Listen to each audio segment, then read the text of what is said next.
En esta semana vamos a trabajar todo lo que tiene que ver con manipulación y análisis de tablas o lo que en R se denomina data frame.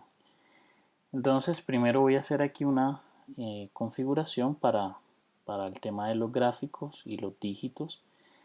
Entonces, ¿qué son los data frames? Los data frames básicamente son objetos que están conformados por filas y columnas en los cuales nosotros almacenamos información, digamos, de una entidad, la cual puede tener múltiples atributos. Los data frames normalmente tienden a confundirse con las matrices, pero estos dos objetos son diferentes. Digamos, la diferencia fundamental es que mientras en los data frames yo puedo almacenar datos de diferentes tipos, como cadenas de caracteres, valores enteros, booleanos, ¿verdad? O datos de tipo fecha, en las matrices solamente puedo tener un tipo de dato, que en este caso normalmente se trabajan con datos numéricos. Digamos que la convención en el uso de los data frames, ¿verdad? Que es lo que en bases de datos también se conocen como tablas, es que en las filas se contengan o se almacenen o contienen las diferentes observaciones de un estudio, medidas de un experimento, y a veces estos se denominan casos o, digamos, esas filas también pueden contener registros transaccionales. Las columnas normalmente son los que contienen los atributos de esos registros u observaciones. A menudo se denominan campos, atributos o variables.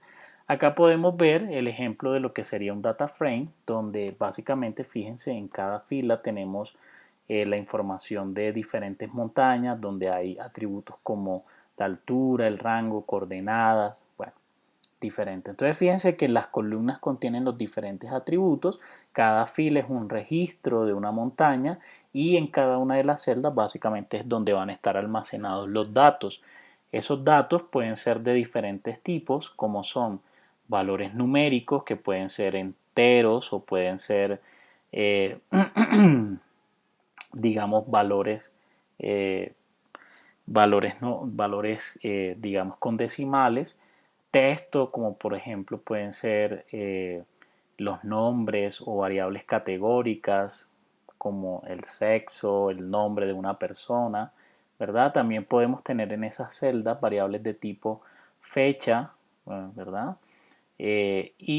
O también podríamos almacenar variables lógicas o variables booleanas, las cuales tienen dos valores, verdadero o falso.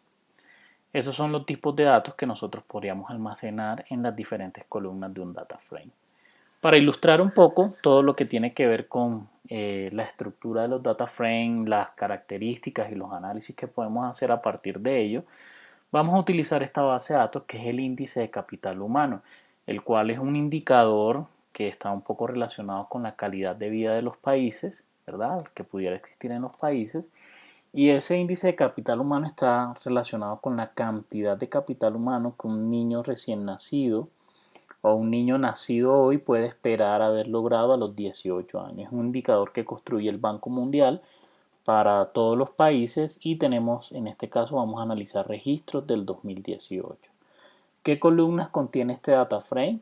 Contiene columnas como el nombre del país, el código que asigna el Banco Mundial a esos países, la región, el grupo de ingresos, la probabilidad de que un niño muera antes de los 5 años, la expectativa, digamos, el número de años de escolarización que un niño esperaría, que una persona esperaría tener hasta los 18 años, un indicador de calidad de la educación donde 13 sería un valor bajo y 625 sería un logro avanzado, o la fracción de niños menores de 5 años sin retrasos en el crecimiento, la tasa de supervivencia de las personas adultas y el ingreso per cápita de los países, que básicamente es como una medida del nivel de ingreso. Bien, entonces, normalmente cuando ya nosotros trabajamos, bueno, digamos, la información de algún sistema, de alguna organización, esta normalmente se almacena en tablas y estas tablas normalmente se extraen a través de fuentes externas, como qué, como bases de datos, páginas web o archivos de datos como Excel, archivos de texto plano como con extensiones .txt o .csv, o posiblemente, digamos, archivos de datos de algunos software específicos como por ejemplo SAS. Entonces, normalmente en este tipo de fuentes es que nosotros tenemos almacenados los datos que queremos analizar, y lo que quiero ilustrar hoy es cómo nosotros podemos enlazar el código que estemos trabajando con esos datos para extraerlos, conectarnos con ellos y a partir de eso comenzar a hacer todo el análisis. Entonces, ustedes ya en la plataforma tienen un archivo que tiene extensión .csv, el cual se denomina HCI. Ahí está guardada toda la información. Entonces, lo primero que ustedes deben hacer es, por favor, descargar ese archivo y guardarlo en la misma carpeta que estén ejecutando este código. ¿Ok? Entonces, cuando guarden ese archivo en la misma carpeta que estén ejecutando el código, entonces lo que vamos a hacer es que vamos a extraer o vamos a conectarnos a ese archivo con esta función. Entonces, lo primero que yo voy a hacer es crear un archivo, un objeto en R que voy a llamar datos, y a ese objeto le voy a asignar la información con esta función, ¿verdad?, que esté almacenada en este archivo de extensión .csv. Entonces, la función es esta que ustedes ven acá, la cual tiene los siguientes argumentos. Entonces, el primer argumento que yo tengo que ingresar es el nombre del archivo, el cual debe contener la extensión, y lo debo nombrar como, digamos, debo colocar el nombre entre comillas, ya que este argumento es de tipo string. El segundo argumento, básicamente lo que indica la función es que la primera fila que él va a leer es una fila que contiene los nombres de las columnas. Lo segundo es que los datos dentro de ese archivo de texto plano, perdón, cada una de las columnas está separada por coma. ¿Cómo así? Voy a mostrarles el archivo que vamos a leer es este archivo que está acá, y quiero que observen que cuando yo lo abro, fíjense que en la primera fila él va a contener el nombre de todas las columnas, básicamente separados por ¿qué? Separados por coma, ¿ok? Fíjense que ya después de la primera fila vienen los registros de cada uno de los países, donde cada uno de los atributos están separados por coma. Por esa razón es que allá en la función, el argumento de separación de columnas, básicamente estoy utilizando ese de separación por comas. Ok, y el cuarto, perdón, argumento, lo que le indica a la función es que todas las columnas que contengan string o cadenas de caracteres no las convierta en columnas de tipo factor. ¿Ok? Entonces, luego imprimo el objeto y básicamente si ustedes corren este bloque de código, recuerden que si están trabajando con Jupyter o con Kaggle, recuerden que esto lo pueden hacer presionando Control Enter. Fíjense que cuando extraemos la información, observen que aquí tenemos nuestro data frame donde cada una de las columnas hace referencia a cada uno de los atributos de los países, ¿verdad? Cada registro, cada fila es un país, ¿ok? Con toda su información del índice de capital humano y las diferentes variables que ya, digamos, nombramos anteriormente.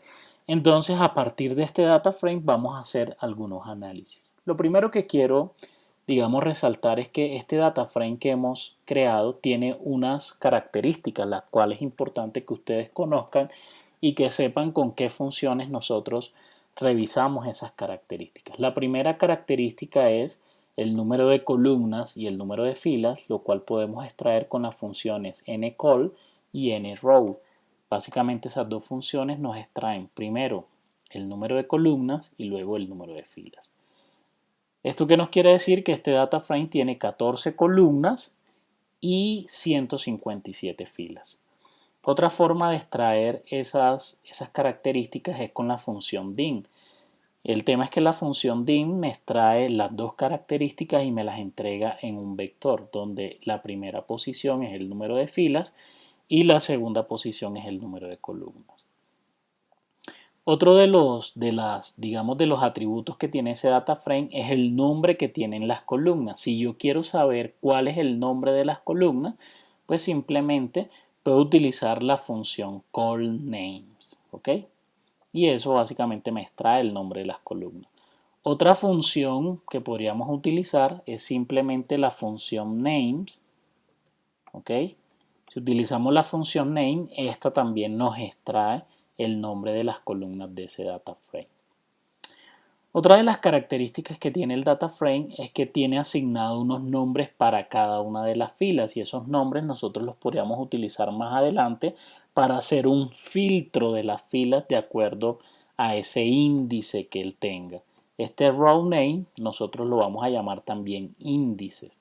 Entonces, si nosotros queremos saber cuáles son los índices, fíjense que por default, si no hay un índice asignado o un nombre o algo así, pues él lo que hace es que enumera desde el 1 hasta el 157 en cadenas de caracteres y a eso es que les asigna, eso es lo que él asigna como índice. Ahora, nosotros podríamos hacer una reasignación de estos índices y, por ejemplo, como cada registro en esta base de datos corresponde a un país en particular, por ejemplo, yo podría reasignar el nombre de esas filas con los nombres de cada uno de los países. ¿Y eso cómo lo hago? Entonces, nuevamente llamo la función rowNames y lo que hago es asignar en el objeto datos, o sea, en el data frame datos, fíjense que aquí utilizo el signo peso 1 en R para llamar para llamar una columna específica, uno utiliza este símbolo peso, ¿ok? Entonces voy a llamar toda la información que esté contenida en la columna country names y se la voy a asignar como nombre de las filas. Y fíjense que cuando yo hago eso, fíjense que ahora ya el índice de cada fila va a ser el nombre del país. Eso me va a ayudar un poco si yo quiero, por ejemplo, más adelante hacer algún filtrado para algunos países en particular. Fíjense que si se desea conocer la estructura general del data frame, se puede utilizar la función str. Básicamente, si nosotros aplicamos la función str, ¿qué nos va a decir? Pues nos va a decir mucha de la información que habíamos extraído ahorita de forma individual, pues lo podemos extraer con esta función str. ¿Qué nos va a entregar? Nos va a entregar el número de filas, el número de variables, el nombre de las filas, el nombre de las columnas, perdón, y el tipo. Fíjense que me dice la variable country name es una variable de tipo carácter. Fíjense que las 4 primeras son variables de tipo carácter y las otras columnas, las otras 10 columnas son de tipo numérico. Entonces fíjense que esto es como una vista también preliminar de la estructura de ese data frame. ¿Ok? Entonces, comencemos con esta parte de limpieza y análisis exploratorio del data frame, que es muy útil cuando uno está haciendo procesos de analítica de datos. Lo primero que vamos a hablar hoy es acerca de la indexación y el filtrado. Para llamar los datos de una columna específica, como les había comentado ahorita, nosotros podemos utilizar este símbolo peso. Por ejemplo, si yo ahora quiero mirar cuáles son los datos de los diferentes códigos de los países que asigna el Banco Mundial, entonces llamo el objeto datos, coloco el signo peso y luego coloco el nombre de la columna, ¿verdad? Y fíjense que aquí estarían los diferentes códigos. Si ustedes, por ejemplo, quisieran mirar la variable de interés, que es la variable HCI, entonces yo podría colocar aquí datos, coloco el signo peso. Si ustedes dan tabulación, fíjense que él me va a mostrar el listado de todas las columnas que contiene ese objeto. Por ejemplo, si yo quiero saber o extraer todos los datos de, no sé, del indicador HCI, fíjense que simplemente después del signo peso coloco el nombre de la columna y luego él me imprime, me entrega los datos de esa columna como si fuera un vector. ¿Ok? Recuerden que los vectores fue la estructura de datos que trabajamos la semana pasada.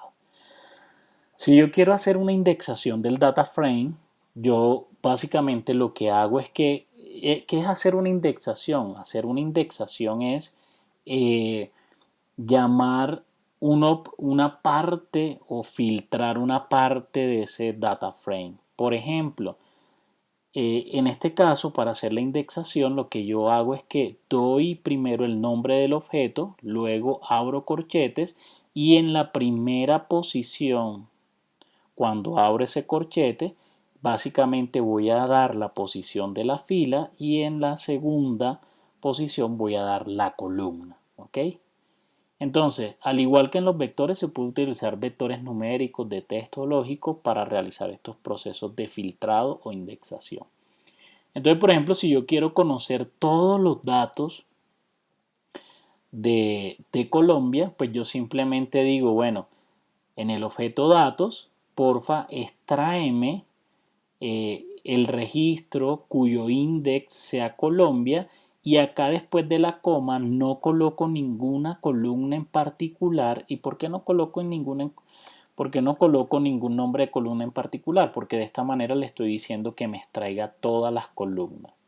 Otra forma de hacer ese mismo filtrado es dándole la columna datos y asignando una condición, que es que el objeto datos en la columna country name sea igual a ¿qué? A Colombia. Y luego acá en la información de las columnas, pues lo dejo en vacío para indicarle que me extraiga todas las columnas. Fíjense que estas dos consultas básicamente tienen la misma estructura y me dan el mismo resultado. Entonces fíjense que me extraen la información de Colombia, ¿verdad? Para todas las columnas. ¿Listo? Si nosotros, por ejemplo, queremos saber eh, en qué fila o posición está ese registro específico de Colombia, nosotros podríamos utilizar la función which. Eso puede ser útil en algunos procesos de análisis de datos. Fíjese que aquí me está diciendo que el dato de Colombia, o sea, el país cuyo nombre es Colombia está en este caso en la posición 26. Fíjense que si yo hago la indexación ahora con esta posición, con la posición 26, fíjense que ahora él me va a extraer la posición de Colombia. ¿Ok? Ahora, si yo no solamente quiero seleccionar a Colombia, sino además de eso quiero seleccionar unas columnas específicas, entonces lo que hago es que después de la coma defino un vector, ¿verdad? Defino un vector con los nombres de las columnas que yo quiero extraer. Entonces, si yo no quiero extraer todas las columnas, sino unas en particular, entonces recuerden, en la primera parte digamos, antes de la coma coloco el nombre del índice y después de la coma coloco el nombre de las columnas que quiero extraer. Entonces, cuando yo ejecute esta consulta, fíjense que solamente me extrae, en este caso, eh, el registro de Colombia en las columnas Country Name, el indicador y el índice per cápita, ¿ok? O el ingreso per cápita. Ahora, si yo además de extraer información de Colombia, quiero extraer de otros países en particular, por ejemplo, Colombia, Australia, Bélgica, Botswana, y esas mismas variables, country name, HCI y el ingreso per cápita, fíjese que lo que podría hacer es primero crear un vector donde guardo un vector donde guardo el nombre de los países, otro vector donde guardo el nombre de las variables y luego esa información meterlo acá dentro de los corchetes, donde antes de la coma, o sea, en la información de la fila, le voy a dar el nombre de los países que quiero extraer y en la información de las columnas le doy el nombre de las variables. Cuando ejecuto la consulta, fíjense que aquí ya me está extrayendo el nombre de los países y de las variables que quiero conocer. Para seleccionar registros que cumplan una condición en particular, fíjense que en esas posiciones de filas y columnas yo también puedo tener vectores de booleano. Entonces recuerden que cuando, por ejemplo, yo quiero, por ejemplo, extraer los datos de la región de Latinoamérica y el Caribe, entonces lo que yo hago es lo siguiente. Resulta y pasa que en ese objeto datos hay una columna que hace referencia a la región. Entonces yo le voy a decir, mira, extráeme de esa columna región aquellos países que cumplan con esta condición, o sea, que son de Latinoamérica y el Caribe o de Norteamérica. Fíjense que aquí estoy extrayendo en este caso datos de estas dos regiones. Y fíjense que Para las columnas, pues voy a traer la misma información que ya había definido aquí, el nombre del país, el HCI y el ingreso per cápita. Fíjense que cuando extraigo esa información, pues acá me extrae ya los países que cumplen con esta condición, que son de Latinoamérica y el Caribe o que son de Norteamérica. Y fíjense que de esa manera también puedo hacer ese proceso de indexación. Otra de las formas en las cuales yo podría hacer esa indexación es, por ejemplo, definir un vector para las regiones, ¿verdad? Donde llamo el nombre de las regiones, ¿ok? Que quiero extraer, que en este caso sería Latinoamérica, el Caribe y Norteamérica, las variables que quiero extraer. Y fíjense que hago la indexación de esta manera. Entonces digo, extráeme del objeto datos los datos de región que están, fíjense que este operador que estoy utilizando aquí es un operador que básicamente lo que me dice es que todo, o sea, la información que esté en esta columna, que esté contenida en este vector, básicamente me traiga esas filas. O sea, aquellos nombres de regiones que estén contenidas en este vector región que definí acá, como Latinoamérica y el Caribe y Norteamérica, básicamente que me extraiga las filas que cumplen con esa condición. Y acá selecciono pues obviamente las columnas. Fíjense que si yo ejecuto esa consulta, fíjense que básicamente es la misma consulta, o sea, es otra forma de hacer esta misma consulta que hicimos acá arriba. ¿Ok? Bien, entonces también puedo hacer otro tipo de consulta, por ejemplo, filtrando de acuerdo por ejemplo, países que tengan un ingreso per cápita que estén por encima de 10.000. Entonces, fíjense que yo podría extraer filas que cumplan con esa condición. Entonces, fíjense, dentro de los corchetes simplemente llamo el objeto datos, la columna ingreso per cápita para el 2017 y coloco esta condición que sea mayor a 10.000 y que me extraiga todas las columnas y los países que cumplan con esa condición. Fíjense que al hacerlo, fíjense que acá me extrae los registros que cumplen con esa condición, donde el GD per cápita, el GDP per cápita, básicamente sea superior a 10.000. Y esas son formas en las cuales nosotros podemos hacer filtrados en la base de datos o indexaciones en la base de datos utilizando el lenguaje R.